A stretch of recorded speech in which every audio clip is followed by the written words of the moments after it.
이사야서 53장 4절에서 6절 합독하도록 하겠습니다. 시작.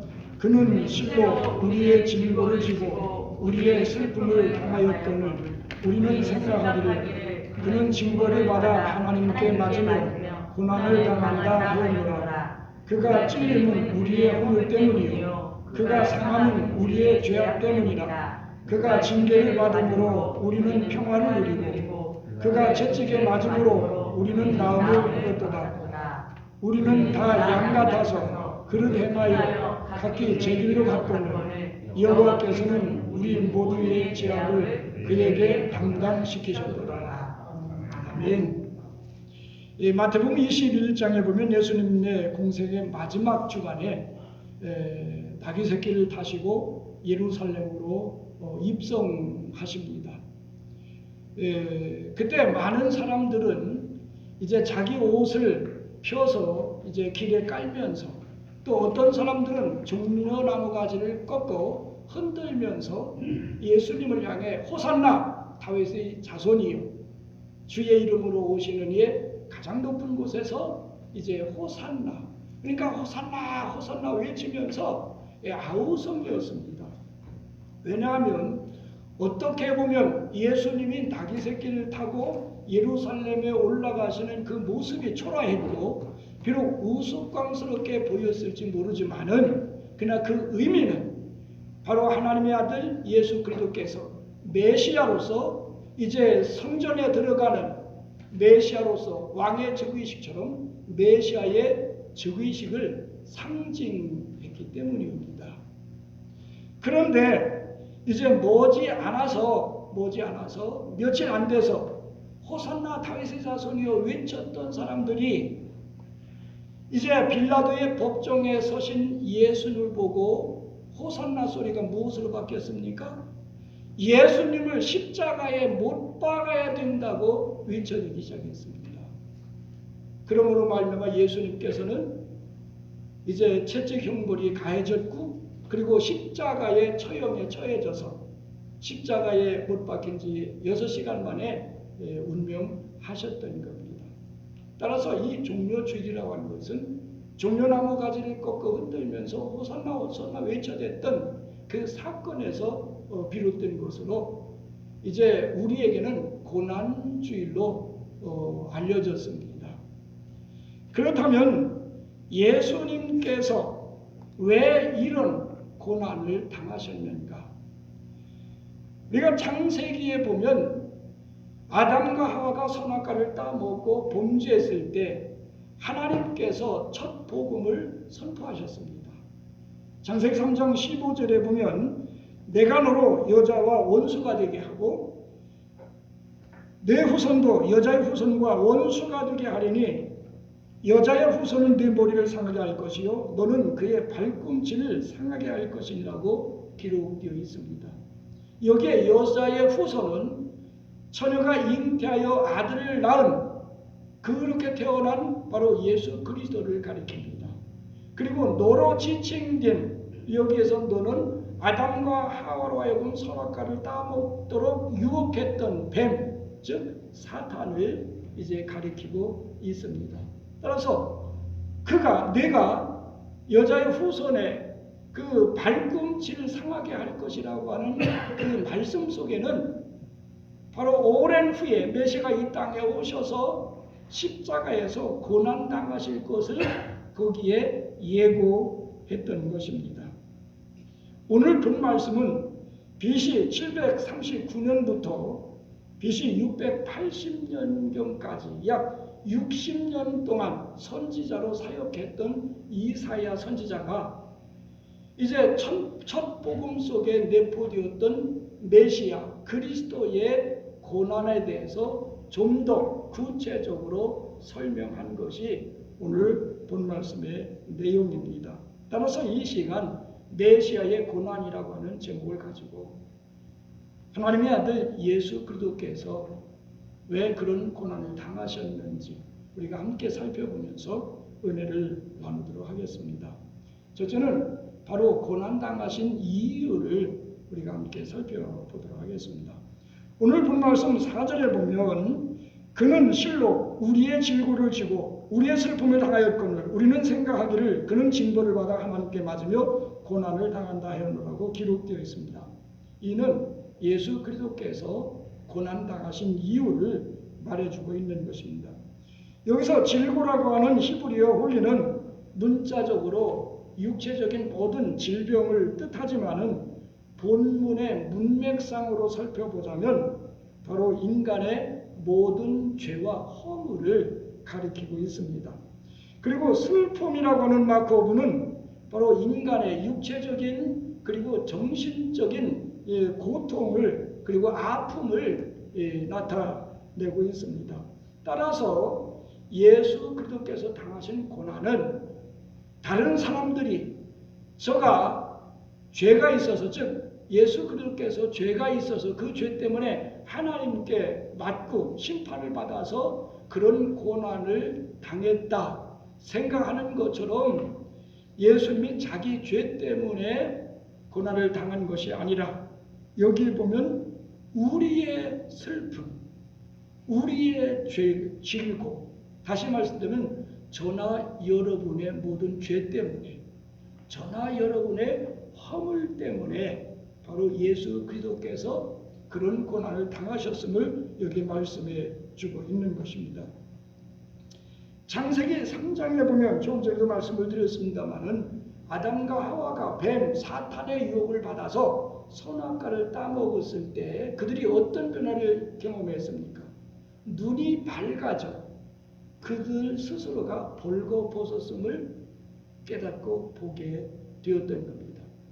그래서 하나님 말씀을 거역하고 범죄한 죄로 말미암아 드러난 수치를 감추기 위해서 그들이 한 것은 무엇입니까?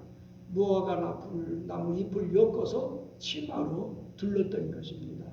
그러나 뜨거운 태양빛에 그 잎이 말라 비틀어짐으로 인해서 그것이 바로 수치를 가려우는 그런 역할을 제대로 감당하지 못했던 것입니다. 그것은 우리 인간의 어떤 수단과 방법을 다 동원한다 할지라도 우리 스스로가 범한 죄, 하나님을 믿지 않던 죄, 그 죄의 문제를 해결할 수 없음을 우리에게 가르쳐주고 있습니다. 그런데 하나님께서 여호와 하나님께서 아담과 하와의 그 모습을 보시고 그들의 수치를 가리워 주시기 위해서 누가? 하나님께서 아담과 하와는 스스로 자기 죄 문제를 해결할 수 없었고 자기 스스로 그 수치를 가리울 수 없었지만은 하나님께서 그 문제를 해결하시기 위해서 가죽옷을 지어서 그들에게 입히셨다고 기록되어 있습니다. 다시 말씀드리면 아담과 하와가 죄로 말미암아 허물로 말미암아 드러난 그 수치를 가리기 위해서는 한 마리의 짐승이 희생되어야만 했던 겁니다. 어떤 짐승인가 궁금하지 않으세요? 어떤 짐승인가는 중요하지 않습니다만은 제가 볼 때는 양인 것 같습니다. 그렇죠? 그래서 이제 침례 요한은 요한복음 1장 29절에 보면 예수님이 이제 30세가 돼서 침례 요한에게 침례를 받으러 나가실 때 침례 요한은 그 예수를 보고 뭐라고 선언합니까? 보라, 세상 죄를 지고 가는 하나님의 무엇이라? 어린 양이라고 선포하게 됩니다. 그렇습니다. 바로 예수 그리스도는 하나님의 어린 양으로 이 땅에 오셔서 저나 여러분의 죄와 허물을 가리워 주시기 위해서 희생되시기 위해서 십자가에서 못 박혀 죽으시기 위해서 이 땅에 오셨던 겁니다. 그래서 본 말씀 6절에도 보면 이사야는 그렇게 고백하고 있습니다. 우리는 다 양 같아서 그릇 행하여 각기 제 길로 달려갔거늘 여호와께서는 우리 모두의 죄악을 그에게 어떻게 하셨다? 담당시키셨다. 할렐루야. 자, 예를 들자면 이것이 성경책이지만은 죄의 책이라고 예를 들어 봅시다.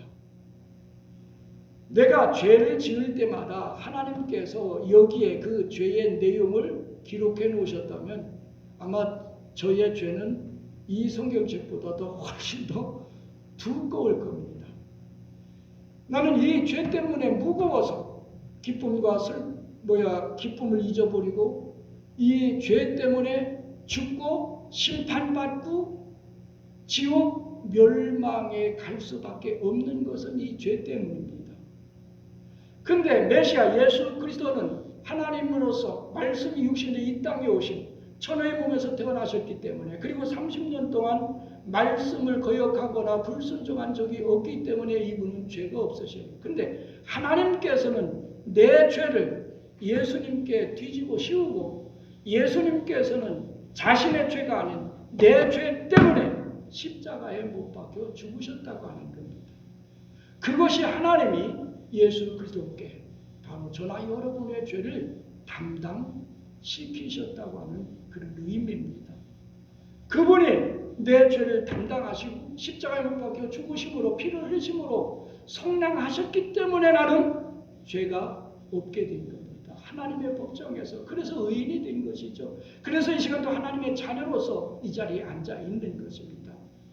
이처럼 하나님께서 우리 모두의 죄악을 그리스도께 담당시키셨기 때문에 이제 우리는 고난주간 한 주간을 보내면서 아직까지 내 마음속 깊이 하나님이 보실 때 기뻐하실 수 없는 그런 생각들이 자리 잡고 있지는 않는지, 우리의 행동 가운데 아직까지 끊어버리지 못한 죄는 없는지, 우리의 삶 속에서 하나님의 영광을 가리고 있는 그런 허물들은 없는지 우리가 구석구석 세밀히 살펴보면서 하나님이 우리의 모든 죄를 그에게 담당시키심으로 우리는 의인이 되었기 때문에 그 의인에 합당한 사람이 되어지고 합당한 삶을 살아가기 위해서 몸부림치는 이 고난주간이 되어지기를 주님의 이름으로 축원드립니다. 그 다음에 고난당하신 이유에 대해서 두 번째 살펴보도록 하겠습니다. 본문 말씀 5절에 보면 그렇게 기록되어 있습니다. 그가 찔림은 우리의 허물 때문이요 그가 상함은 우리의 죄악 때문이라. 이 말씀이 바로 예수님께서 고난당하신 이유임을 말씀해주고 있는 겁니다. 여기서 찔림이라고 하는 히브리어 할랄은 꿰뚫다, 관통하다, 꿰찌르다라고 하는 뜻이 있고, 또 상함이라고 하는 다카는 꺾다, 눌러 부수다, 뭉개다, 이 분쇄하다라고 하는 그런 의미가 있습니다. 따라서 이 두 단어는 정말 우리 인간에게 있어서 감당할 수 없을 만한 극치의 고난의 표현이라고 볼 수 있습니다. 그렇다면 예수님께서 당하신 고난은 어떤 고난이 있습니까? 예수님의 생애 전체를 더듬어 보면 제일 먼저는 탄생의 고난입니다. 여러분 혹시 소위양간에서 태어나신 분 계십니까? 아니면 길거리에서 태어나신 분 계세요? 과거에 우리 한국이 아무리 가난하고 어려웠다 할지라도 저나 여러분들은 길거리나 아니면 위양간에서 태어나지 않았어요. 그러나 예수 그리스도는 어떻게 됐습니까? 마리아가 예수님을 낳아서 어디에 뒀어요? 구유에 누웠다고 성경에 기록되어 있어요. 그러다면 예수님, 하나님의 아들 예수 그리스도께서 말씀이 육신되어 이 땅에 오신 그 예수님께서 그 세상의 어떤 왕자들보다, 어떤 왕보다 영광스럽고 권력 있는 전능자께서 태어나셨는데 왜 구유에 누우셨습니까? 누가복음 1장 52절에서는 거기에 대해서 이렇게 설명해 주고 있습니다. 비천한 우리를 높여주시고 하나님의 자녀로 삼아주시기 위해서 하나님의 아들 예수 그리스도께서 가장 비천한 자리에 태어나셨다고 하는 겁니다. 그렇기 때문에 저는 여러분은 하나님의 아들로서 자녀로서의 권세를 지니고 있게 된 것입니다. 뿐만 아니라 사생의 고난이 있었습니다. 유대인의 전승에 의하면 예수님의 육신의 아버지 요셉이 일찍 세상을 떠났다고 합니다. 예수님은 장남이었습니다. 우리나라나 그나도 마찬가지입니다만은 또 예수님의 형제들이 있죠. 누이도 있었습니다. 아마 7, 식구 정도 될 것 같은데 그들의 생계를 누가 책임졌습니까? 맏아들인 예수님이 책임지셨죠. 뭐해서? 아버지의 직업, 목수의 직업을 계승함으로 그것을 통해서 가족을 먹여 살려야만 했던 겁니다. 하나님의 아들 예수 그리스도께서 이 땅에 오셔서 뭐가 아쉬워서 또 뭐가 없어서 그런 고난을 당하셨겠습니까? 이에 대해서 고린도후서 8장 9절에서는 그렇게 설명하고 있습니다. 그가 부유하신 자로서 너희를 위하여 가난하게 되심은 그의 가난으로 말미암아 너희를 부유하게 하심이라. 할렐루야. 바로 예수 그리스도 안에서 하나님 안에서 부족함이 없이 모든 것을 풍족하게 풍성한 은혜를 누리도록 하기 위해서 예수 그리스도께서 그런 가난하고 궁핍한 고난을 겪으셨다고 하는 사실입니다. 뿐만 아닙니다. 광야에서 40일 금식하며 기도하시는 그 고난을 겪으셨습니다. 저도 오래전에 40일 금식 기도를 했습니다만 그것은 생명을 걸지 않으면 할 수 없는 그런 기도입니다. 그런데 예수님께서 40일 금식 기도하셨는데 왜 광야로 가셨습니까? 그 이유는 사단에게 시험을 받으시기 위해서, 유혹을 받으시기 위해서, 즉 사단의 시험에서 유혹에서 승리하시기 위해서 이제 그런 광야의 고난을 당하셨던 것입니다. 이 사실에 대해서 누가복음 1장 53절에 보면 줄이는 자에게 좋은 것으로 배부르셨다. 즉 예수님에 대해서 이제 선언하고 있는 말씀 중에 하나가 그가 이제 그런 고난을 겪으심으로 말미암아 굶주린, 영적으로나 육적으로 굶주린 우리에게 배불리셨다. 풍성하게 하셨다. 그리고 예수님 자신도 요한복음 6장 35절에 내게 오는 자는 결코 줄이지 아니할 것이라고 말씀하셨습니다. 그리고 히브리서 2장 18절에 보면 하나님의 아들로서 사탄에게 유혹을 받았기 때문에 오늘 우리들이 사탄의 유혹을 받을 때 도울 수 있으신 분이다. 우리를 돕기 위해서 예수님 자신도 사탄의 유혹을 당하셨다고 기록되어 있습니다. 뿐만 아닙니다. 여러분 잘 알고 계신 것처럼 3년 동안 머리둘 곳이 없도록 돌아다니면서 공생애의 기간을 보내셨습니다. 마가복음 3장 20절에 보면 식사할 겨를도 없었다고 기록되어 있습니다. 그렇다면 예수님께서 왜 그런 고달픈 3년의 생애를 보내셨습니까? 마태복음 11장 28절에 보면 예수님이 그렇게 초청하고 계십니다. 수고하고 무거운 짐진 자들아 다 내게로 오라. 내가 너희를 쉬게 하리라. 정말 우리에게 참된 쉼, 참된 평안을 주시기 위해서 예수님께서 그런 고달픈 나날을 보내셨던 겁니다. 뿐만 아니라 겟세마네 동산의 기도입니다. 누가복음 22장 44절에 보면 예수님께서 겟세마네 동산에 올라가셔서 힘쓰고 애써 더욱 간절히 기도하시니 땀이 땅에 떨어지는 뭐같이 됐다? 피방울같이 되더라고 기록되어 있습니다. 이제 의학적으로 정말 사람이 너무 힘쓰고 애쓰다 보면 혈관이 터지고 실제적으로 이 피방울이 이렇게 흐른다고 하는 얘기도 들어봤습니다. 그렇다면 하나님의 아들 예수님께서 무슨 문제가, 무슨 고통이, 무슨 아쉬움이 있어서 그런 몸부림치는 그런 기도를 들으셨겠습니까?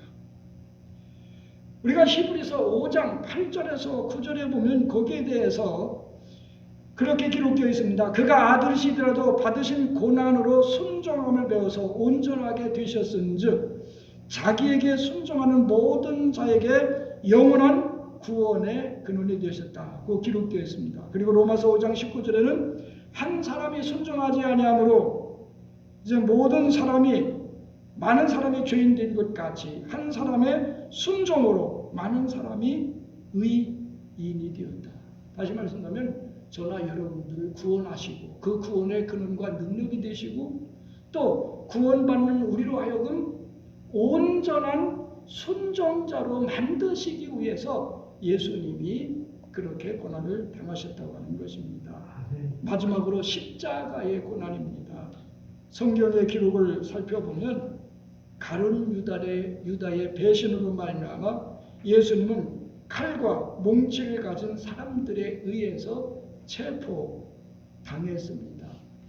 유대 즉 로마 병정에 의해서 체포된 것도 아니고 사내들인 공의에서 보낸 같은 동족, 어떻게 보면 하나님의 백성에게 무지막지하게 끌려가셨던 겁니다. 이제 그렇게 공의에 끌려갔고 공의에서는 죽이기로 결의가 되자 이제 이방 사람인 빌라도에게 보내졌습니다. 빌라도는 오히려 이방 사람이었죠. 로마 총독이었죠. 예수님을 신문해 본 결과 아무런 죄와 허물을 발견하지 못했습니다. 그래서 석방시키려고 했을 때 그 당시 종교 지도자들, 유대 사람들 같은 민족이죠. 형제들이죠. 며칠 전만 해도 호산나 호산나 외쳐댔던 사람들이 십자가에 못 박아야 된다고 십자가의 처형을 요구했던 것입니다. 할 수 없이 빌라도가 사형을 구형하자 이제 총독의 군인들이 예수님을 이제 관중으로 끌고 갑니다. 거기에서 이제는 로마 군인들이죠. 로마 관정에서 옷을 벗기고 홍포를 입히고 가시관을 엮어 그 머리에 씌우고 그에게 갈대로 머리를 치고 어떤 사람은 주먹으로 치고 어떤 사람은 손바닥으로 때렸습니다. 드디어는 이제 이 납떠렁어리가 달린 채찍으로 말미암아 예수님을 때리기 시작했습니다.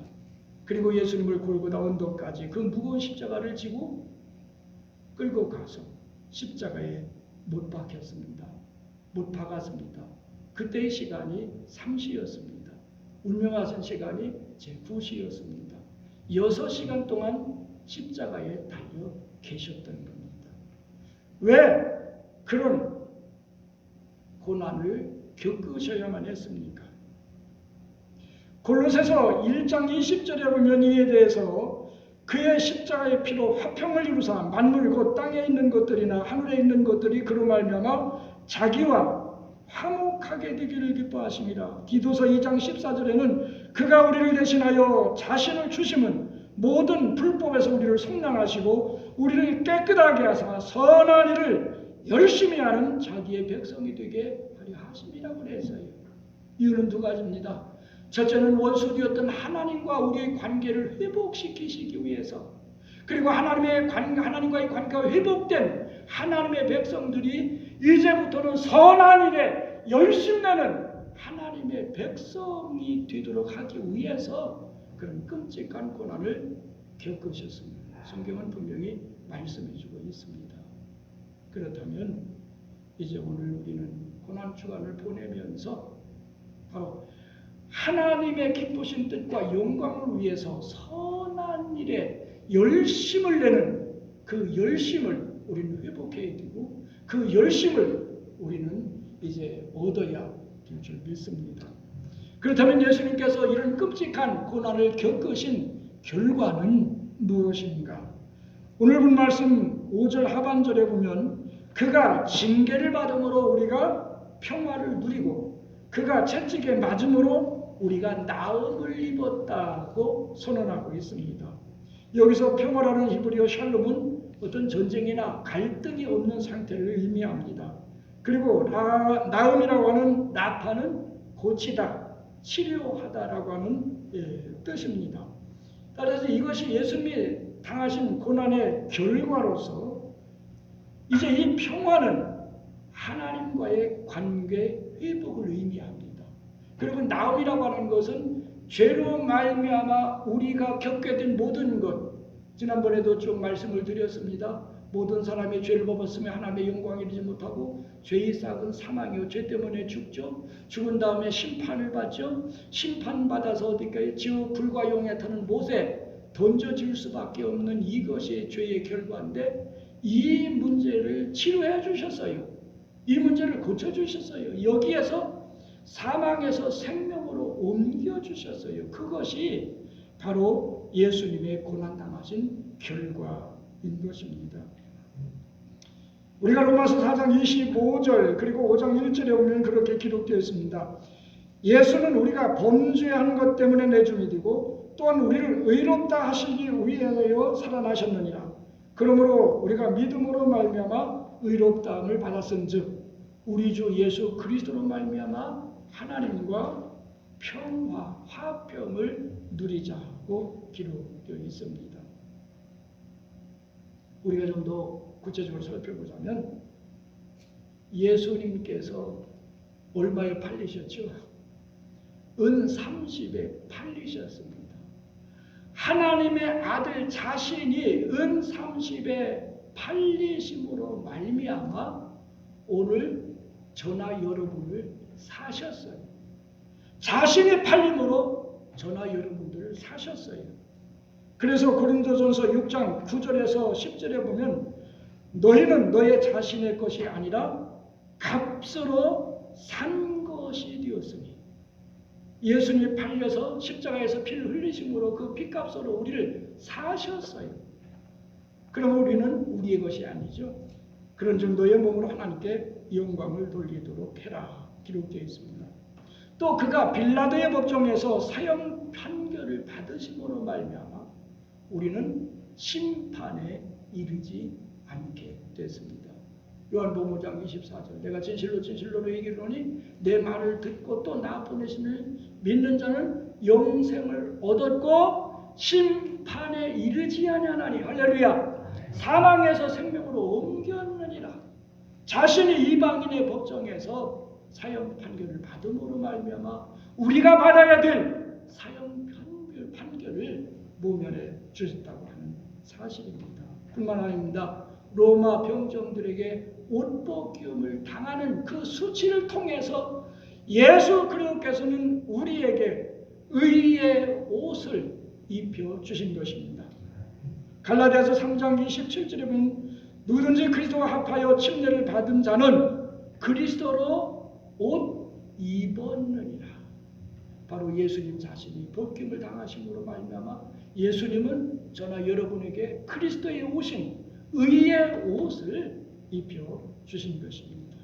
그리고 계시록 19장 8절에 보면 우리가 영원한 나라에서 흰 옷, 세마포 옷을 입게 하셨다고 기록되어 있습니다. 뿐만 아닙니다.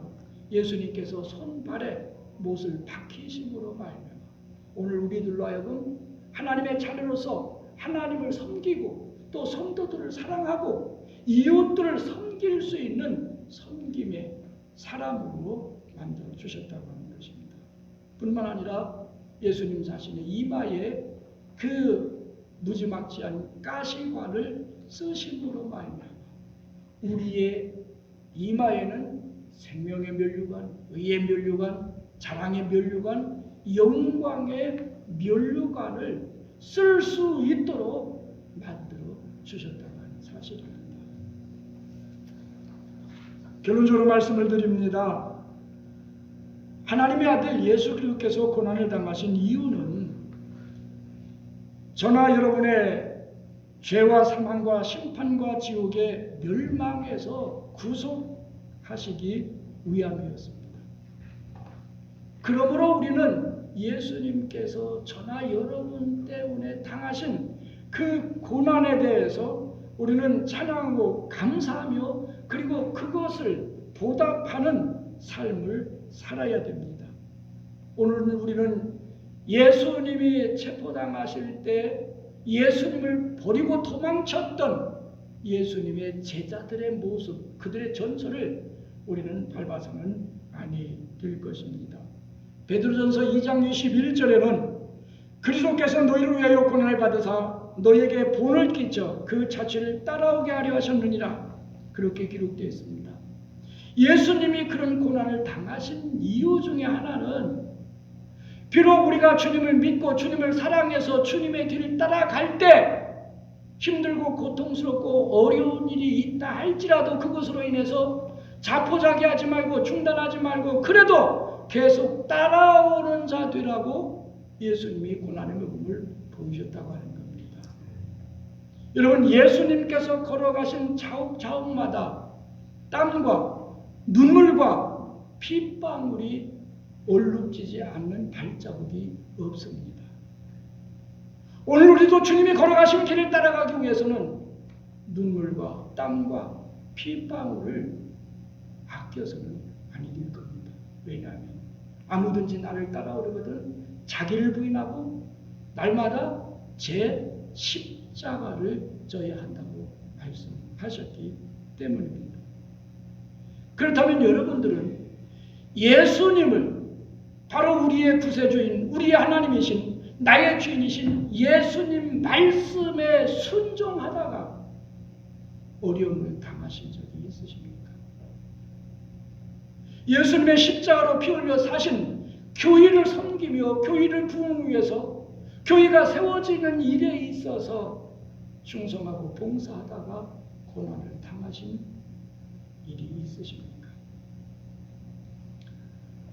아니면 우리가 구원받은 자로서의 마땅한 도리이기에 복음을 전하는, 전도하는 일을 우리가 하다가 어려운 일을 당해보신 적이 있습니까? 사도 바울은 골로새서 1장 24절에서 그렇게 고백하고 있습니다. 나는 이제 너희를 위해 받는 괴로움을 기뻐하고 그리스도의 남은 고난을 그의 몸된 교회를 위하여 내 육체에, 그리스도의 남은 고난,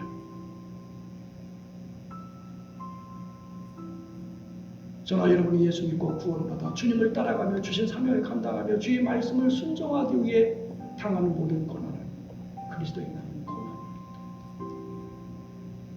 그 고난을 그는 기뻐한다고 사도 바울은 고백하고 있습니다.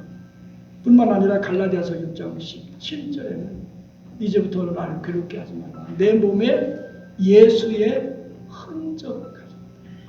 예수님의 고난의 흔적, 예수님의 십자가의 흔적을 사도 바울은 가지고 있다고 고백하고 있습니다. 어떤 사람들은 그것도 하나의 뭡니까?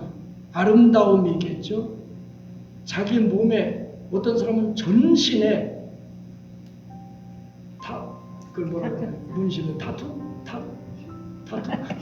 문신을 하고 다니는 사람이 있어요. 그죠? 그것도 멋으로, 그것도 자랑 삼아 하고 있습니다. 세상 사람들은 자기를 꾸미고 자기를 나타내고 자기를 자랑하기 위해서 그런 문신도 하고 다니는데, 우리 예수 믿는 그리스도인들은 특별히 주님을 사랑한다고 고백하며 주님의 뜻대로 살겠다고 찬양하는 우리에게 있어서는 주님 때문에, 복음 때문에, 교회 때문에 당하는 그런 고난의 흔적으로 우리의 몸을 수놓아가는, 문신처럼 흔적을 남겨나가는 그런 성도가 되어져 있는 겁니다. 왜 그렇습니까? 이 현재 우리들이 당하고 있는 고난은 장차 하늘에서 누릴 영광과 좋게 비교할 수 있다고 그랬어요? 없다고 그랬어요? 없기 때문에 그렇습니다. 따라서 이번 한 주간 동안 주님의 고난을 묵상하면서 그 고난이 나의 고난이 되어지고 내가 그 고난에 동참해서 정말 남은 삶, 복음을 위해서, 교회를 위해서, 하나님의 영광을 위해서 내 몸에 그리스도의 흔적을 남겨갈 수 있는 여러분의 신앙과 삶이 되어지기를 주님의 축원드립니다. 기도드립니다.